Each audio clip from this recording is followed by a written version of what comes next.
Thank you for coming to our website to learn more about Psychics Unite.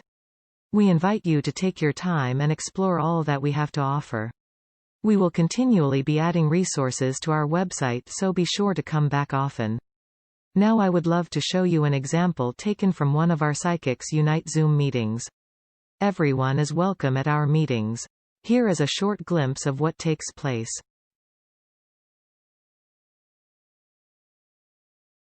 All right, thank you for coming to tonight's Psychics Unite meeting on Zoom. And we're going to have just a quick abbreviated meeting tonight, just so that everybody can get an idea of what we're all about. And my name is Terry Rorick. I'm the founder of Psychics Unite. And the purpose of Psychics Unite is to organize and unite people, both locally and globally, to advance the understanding and acceptance of psychic perception. And if we can get people to understand it, then we can get people to accept it.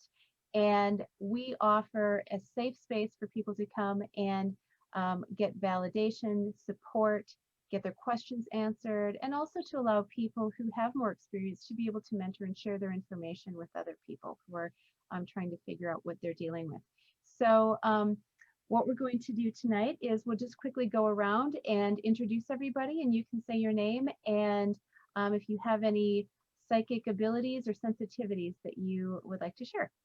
So let's start with Devin, and then we'll go to Jen. Hi, I'm Devin Evans. I'm a psychic medium. Some of my abilities include clairsentient, claircognizant, and clairaudient. Hi, my name is Jennifer Hodgson. I am a psychic medium and also an empath. And Sharon, and then after Sharon, we'll go to Tina Marie. Hi, I'm Sharon. I'm the leader of the Psychics Unite group in Antioch, Illinois, and I'm a paranormal investigator, an empath, psychic, and many other things that I can't think of right now, but this is a wonderful group and I'm so glad that I found it. Thank you. Hi, I'm Tina Marie, and I am the director for the Northern Indiana, Southwest Michigan chapter. I am a psychic medium, empathic. I've been a paranormal investigator for over 17 years, and I have my own radio show on ParaX. Thank you. Okay, we'll go to Greg, then Julie, and finish up with Steve. I am Greg Koss. I'm a empath and a education. I'm learning my psychic mediumship and also a paranormal investigator in the Antioch, Illinois group. Hi, I'm Julie Webster, and I am an empath. I am part of the paranormal team, professional paranormal investigators, and I'm still kind of new on my path, trying to figure out what's next and what I am. I'm Steve Hodgson. I'm also the webmaster for Psychics Unite. I am also a 45+ year paranormal investigator, empath. There's some other abilities as they starting to come out as we keep educating ourselves. Great. And Scotty, we'll let you finish. Yeah, and I'm Scotty Rourke. I'm psychic medium. I have every clair. I kind of date them. They're all very strong in me, so I love all the clairs. But yes, I've been psychic medium. I'm also a paranormal investigator, and here as a teacher, mentor. I'm here to help. So great. Thank you, everybody. Okay. So what our typical protocol in the group is, if you have something that you want to add while somebody else is talking, just feel free to raise your hand so that we know that you have something to say. And if we can't get to you right away, you might want to just jot it down so we can get back and address that, because sometimes the conversation continues in different directions. And this would be a time now that we would allow new people to talk about what experiences they have, and they can ask questions, so that way for people who are coming in, they have a time to get their questions answered. And then tonight what our topic is we're going to talk about being an empath or empathic. And that is something that is very common, and a lot of people, if they have something else, they're typically empathic as well. And so that is something that, first of all, I want to see how many, show of hands, how many of you would consider yourself to be empathic? Yeah, pretty much. Yeah, okay. Pretty much. Everybody. Right, right.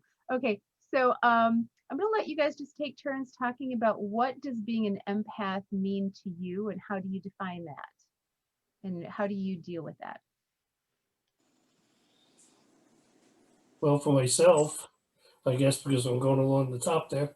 I mean, the very first time that I really learned what it was like was Jen and I were at a funeral for someone, and the feelings inside that room got so overwhelming.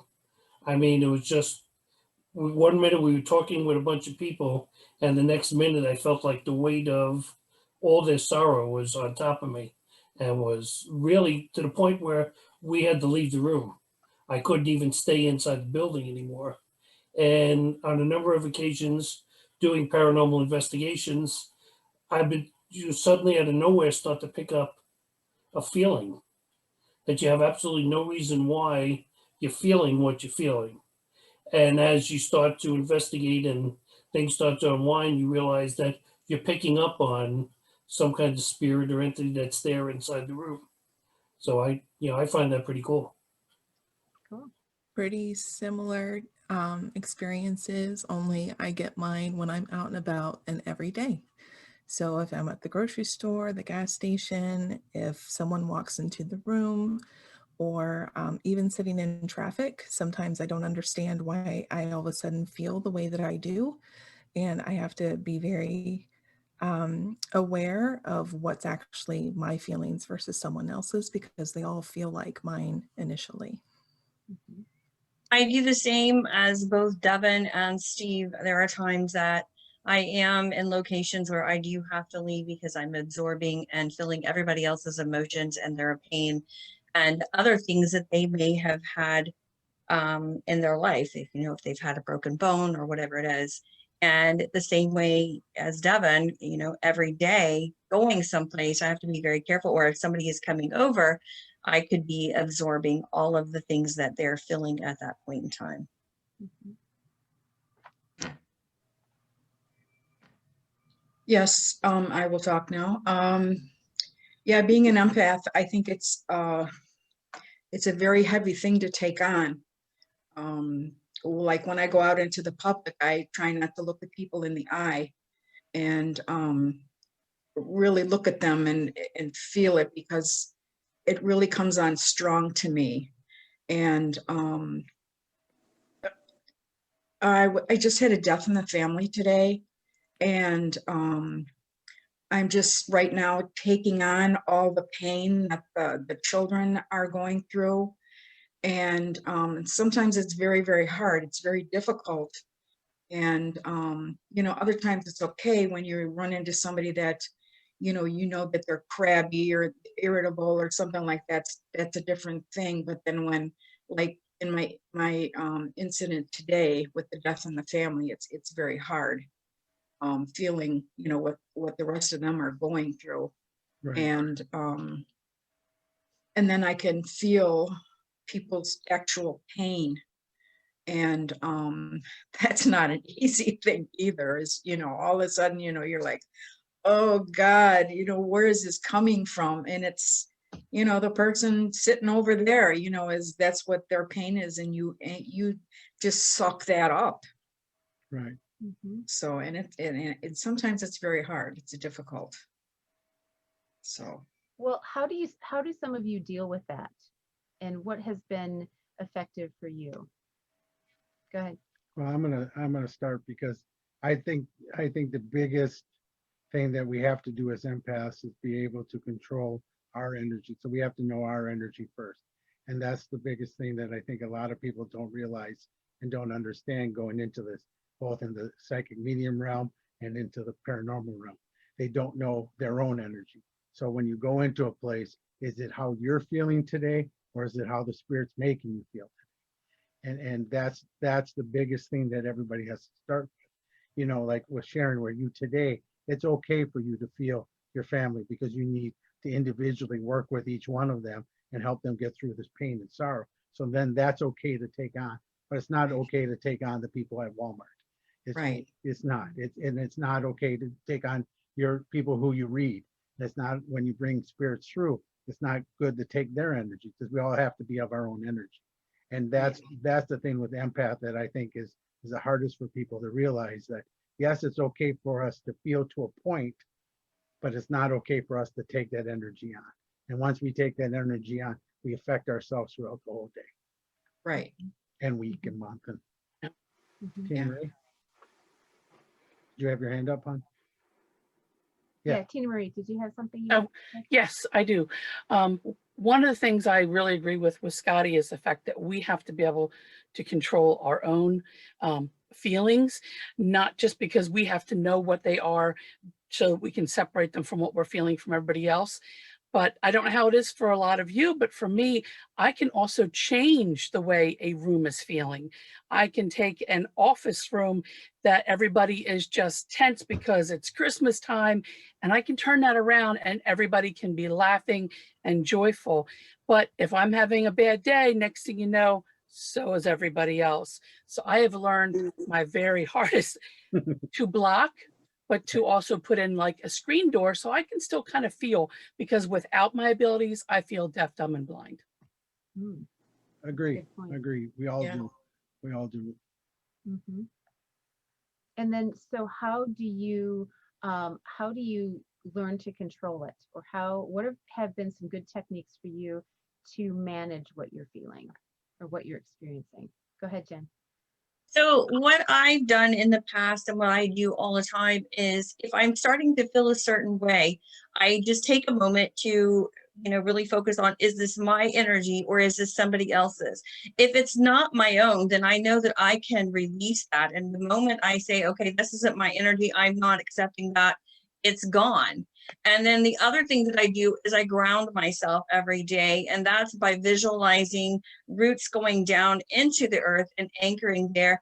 And as Scotty has taught us all, to be able to visualize a bubble around us so that, they can't go through that bubble and really get to where our energy is. And that's really how I deal with that.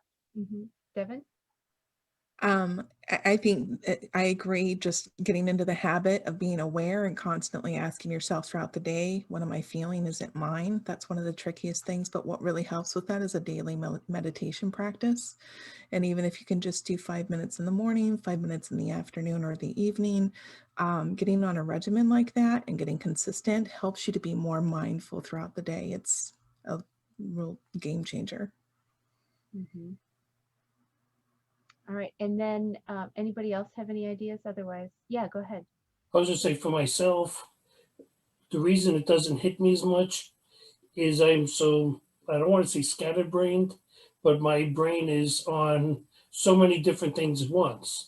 I mean, even when I try to sleep at night, it's on 3 websites that I'm working on while I'm sleeping, because all the questions and stuff, I don't shut it off. So even if I'm in a room like a funeral home, which is a client of mine, but if I'm in there, my brain is thinking about what he's asking me, what I still got to get for him, because I know he's waiting for it and he just hasn't asked me for it. So distracting my brain really stops me from picking anything else up.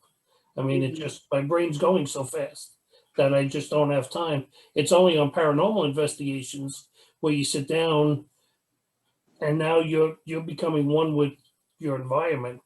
And at that point, that's when everything will start to kick in. Right. Tina Marie? I agree with everything that everybody's saying. I think you guys have all great ideas.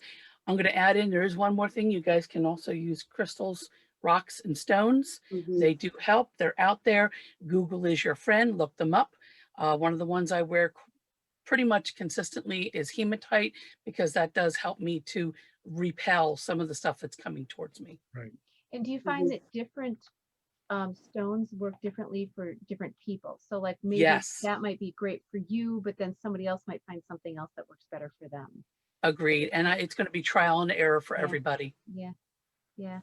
And then that's a good point. Thank you. One of the other, we'd like to finish this up with, how do you find being an empath to be an advantage? What is it that you can do?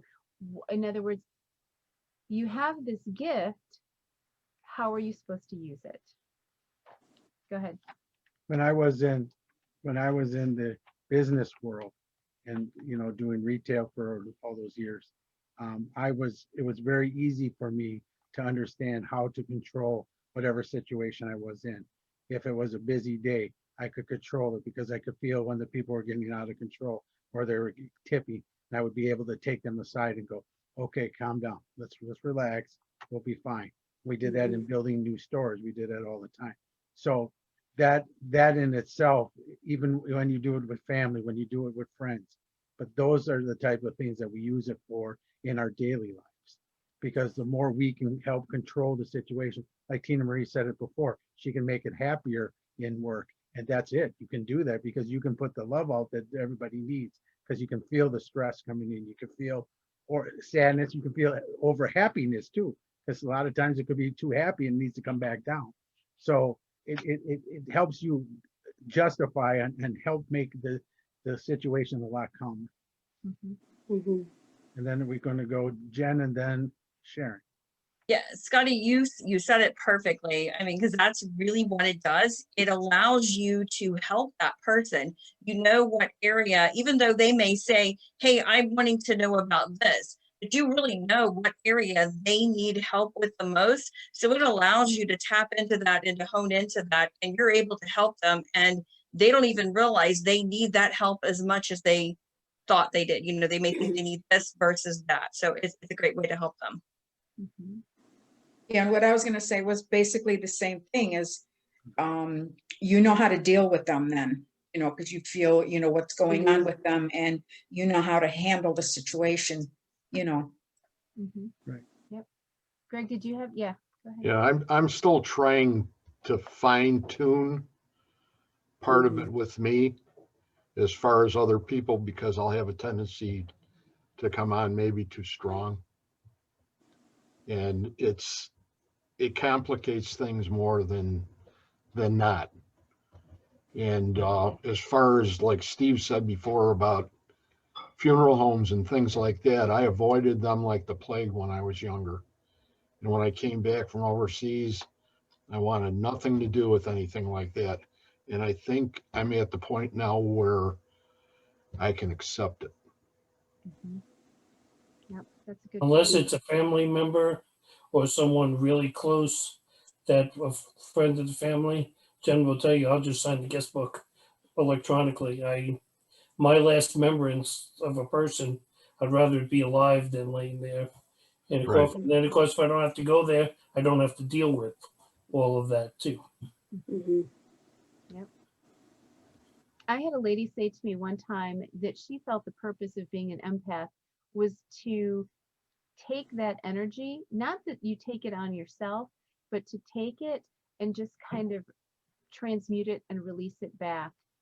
Whether you give it back to the earth or, just let it go for that person. I thought that was a good perspective on it too, to just take that and kind of help release that from the person if possible. That'd be great. Yeah. So, all right. Well, we are going to wrap it up, and thank you again for all attending tonight. I appreciate all of your insights. You've been very, very helpful. And then everybody watching, come to one of our meetings. Yes. The links please. are on all our Yes, Psychics Unite come pages. visit. We want to see you all. Come and Bring it- share. Yep, come share, come learn, come grow with us, come teach us. Yeah. More together, the better. So Yeah. thank you. Thanks a lot. Have a good night. Bye. Bye.